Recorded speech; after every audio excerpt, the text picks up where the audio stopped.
fire episode. Juan, you got me pumped up, man. Talk to us. Well, I just want people kind of paying, I don't be crying wolf or Chicken Little or like that. This is going to be a pretty epic week this week coming up, and I want everybody to kind of have, their thinking caps on. The tide has really changed. A lot of people have been wondering when are we finally going to get arrests and things like that. It's a process, but it does appear that we're going to get a special prosecutor. A lot of people have speculated it's going to be Matt Gaetz. Other people are saying no, he, for whatever reason isn't. So we might get a nice surprise. But I do think that we're in line for special prosecutors. Trump's been calling for one. Grassley has apparently, decided over the Senate that needs to be the case. Johnson has been, briefed on this. And at the point you get a special prosecutor looking at, and the guideline is going to be starting at 2015, which is the era when the Russia stuff started going against Trump as he announced his candidacy. That's going to lead places that eventually end up at 2020 and 2024 and the election stuff. So, we have very developed understanding of what happened back there in the Russia stuff. It's very advanced investigations and timelines and stuff like that. So they're not starting from scratch.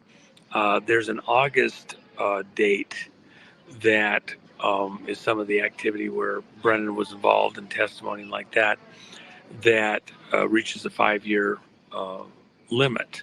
And so the question is, will they start some of this? Treason doesn't have a limit, but for the Justice Department activity like that, it may very well be that they decide to do this to preserve that option.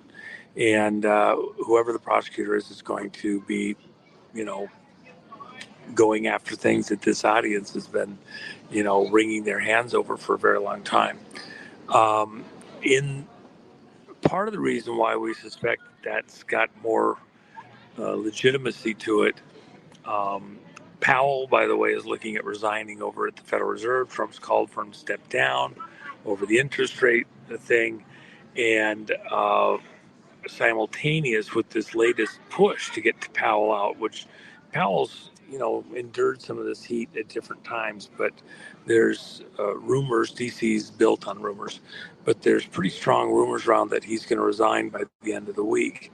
If he resigns over at Federal Reserve, that brings a whole new angle into this, because Trump put the security fencing symbolically around the White House and then the Treasury a couple weeks ago. And the reason that's relevant is because he's going to defend the Treasury. He didn't put fencing around the Federal Reserve or, Congress or some other place. Put it around the Treasury. Treasury's constitutional money. That's right, as he's doing this huge fight with at the Federal Reserve, which is a global banking operation with reserve offices all over the world, reserve currencies all over the world. He's going to challenge them with a nationalistic perspective with the Treasury. And so symbolically, he's saying, I'm going to defend constitutional dollar. I'm not going to defend the fiat banker dollar.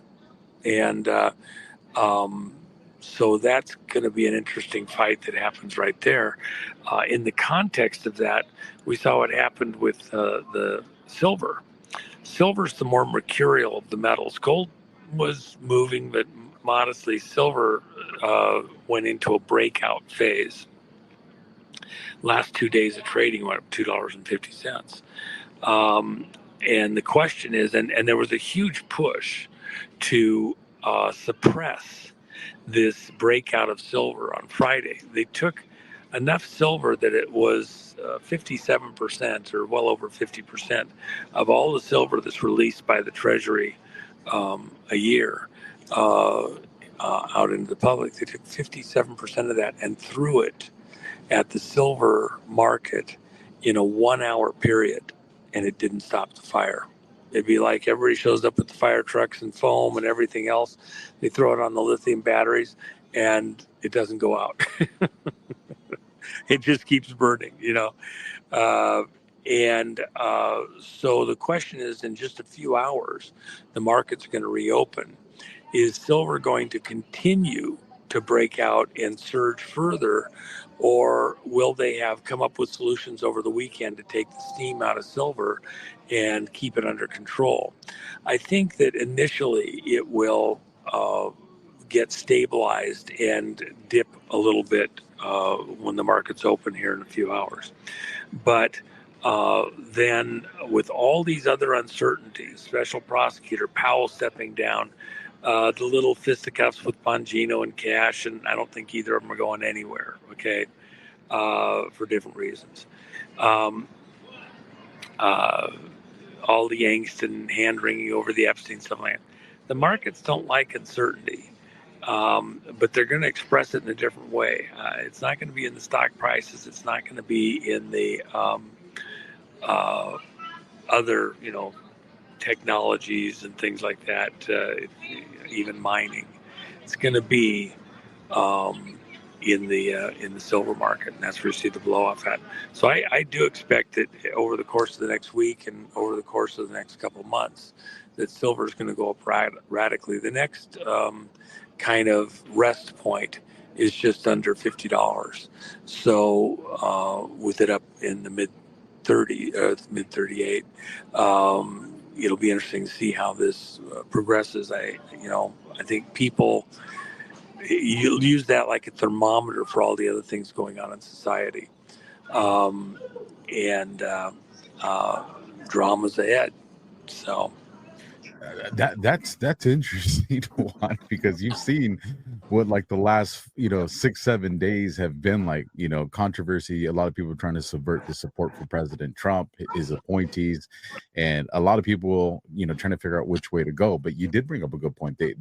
Silver did get this kick up, and the markets are going to open up in a few hours, and there's not enough people talking about that.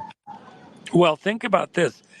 They took over half of the silver that normally gets released over the course of a whole year and threw it at the silver market in a 1 hour window. And usually when they do this little roundy round with silver, it's done on a Friday, and they clip all the speculators, and they get their head handed on to them on a plate, and they think this is the one, they get clipped.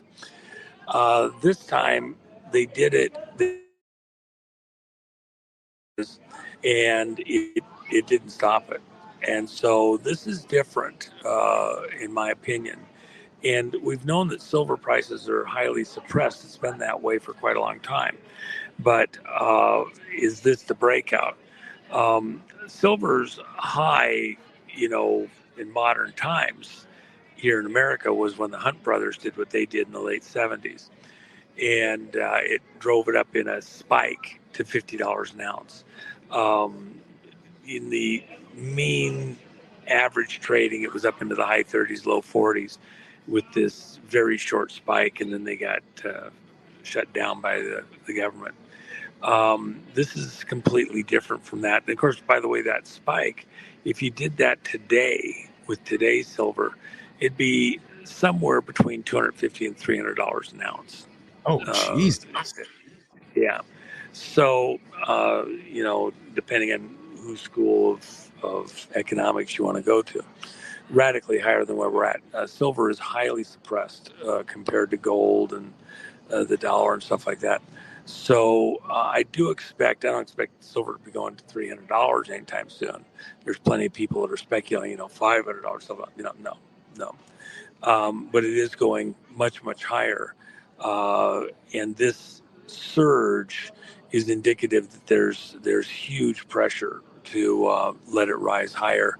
And it's not just speculators, traders, and all that. Let me just tell you this, okay? Nobody's talking about this. In China this week, they confiscated everybody's gold and silver and their bank accounts, their safe deposit boxes, everything. They're only allowing them to hold a maximum of 30 or 50 grams of silver, and the rest all went in the Chinese bank. Uh, Silver's under the same thing, not just silver, gold, I should say. Silver's under the same pressure. Why is that? Because China's been saying that they've been mining all this gold and silver. They're putting it in their vaults. They don't have as much as they claim they do. And so they're getting it out of the people's hands to back their currency and to back their play. The economy's in serious trouble. That pressure from China, and by the way, India's, for different reasons, they have put pressure on the metals markets. There's global pressure in what's going on here in this pricing. So I do expect the pressure to the upside to be just almost unbearable. And everybody just kind of needs to realize that, where this is going. What's the marker you're looking for tomorrow to show how fast they're going to go, or the, pretty much, I guess, the condition of what you're telling us about right now? What are you looking, or what do you expect to see tomorrow? I think it's pretty hard to over predict. I think even the markets themselves, look, the market makers, the people that were controlling, they fully expected that they were going to drive down this surge in silver prices with this huge drop of silver on Friday. Over half the volume of silver they'd release over a whole year, released in 1 hour, and didn't even practically act like a speed bump. It just kept rising. So with that in mind, what can they come up with over the weekend to try and bring these markets back under control, silver under control? It's a tough one. It's hard to say what that's going to be. I expect they'll get a little bit of a dampening, and people have to think about this and wonder. And then people are going to come in both fists, especially knowing what's going to be reported about what's going on in China. It's not public in the West right now, but China has gone over the top to protect that they keep their metal markets, their metals in the government's control. That's going to affect people all over the place. Do you think that China making that move right now, Juan, is kind of a signal that they're anticipating it to be pretty soon, whatever it is that's going to happen? I think that's exactly what it is. They know what's about to happen, and they're getting control of it before the rest of the world figures this out. So, myself, Jen and I are raising the prices on our silver on the Jennifer Mack site, and then on my site over at Gumroad, allpatriots at gumroad.com. Significantly here at midnight Pacific. So anybody that wants to buy stuff at the current prices, I'm raising it to reflect what's going on in the markets. And even what I'm raising it to may look like a great price again in just a few days, and I may have to raise it again. I'm going to have to stay right on top of it. But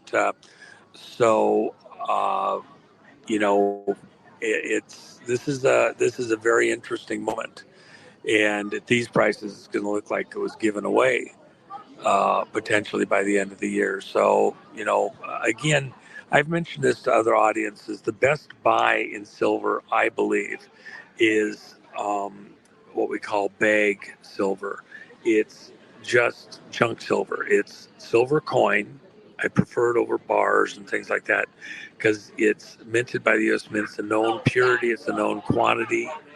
And so silver and gold coin are the best value. Just, you don't buy it for collector value and things like that. You don't care if it's dinged up. You don't care if it's bent. It doesn't matter. It's just the weight of the silver. And then we have our coins. Ours are proof quality coins. They tell a story. They're very fun, and I think they'll have great value out over time within the fun stuff in there. So people are getting a great buy as far as I'm concerned. We're actually the comparable is the Silver Eagles, proof quality Silver Eagles, not the uncirculated, but the proof qualities. and we're actually under the U.S. Mint's price on that, and it's the same type of a process from the oldest mint in the country.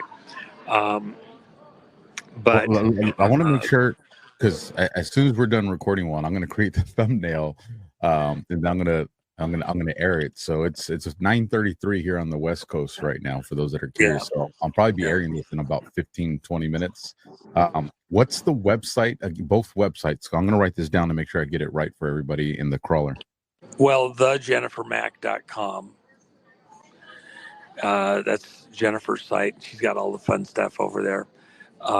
And she just has the single coins over there.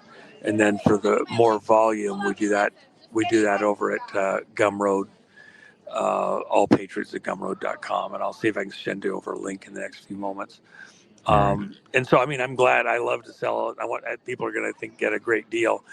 I'm not just here to hawk that or something. I just want people understanding that, if you're going to kind of get a position with what's coming, there's questions. It's going to get wilder. The dollar went down steadily all year in its purchasing power, and it's a very steady line so far. I'll be curious to watch how it does over the next week or two. But I think people need to understand that this is a battle between fiat currency, which is just paper, and real constitutional money, gold and silver in many ways, and then the two institutions. Trump's going against the banker crowd, and he's protecting the treasury, the constitutional money.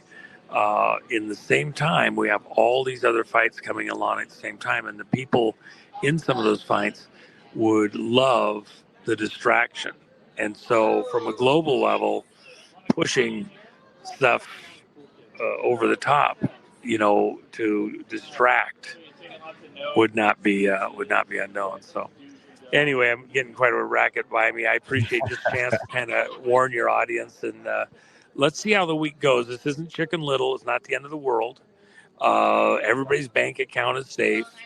The banks aren't closing. It's nothing like that. This is just you're seeing a shift, and it's a tectonic shift, an earthquake in the financial markets in what money is and how it holds its value and like that. And we're shifting to things with real value from things that have speculative value, including the digital currencies. Even though they're up radically, they're not safe in this kind of an environment. So we'll see how it goes. Absolutely. Juan, I appreciate this. Make sure you send me those links right now, because I want to make sure I get them.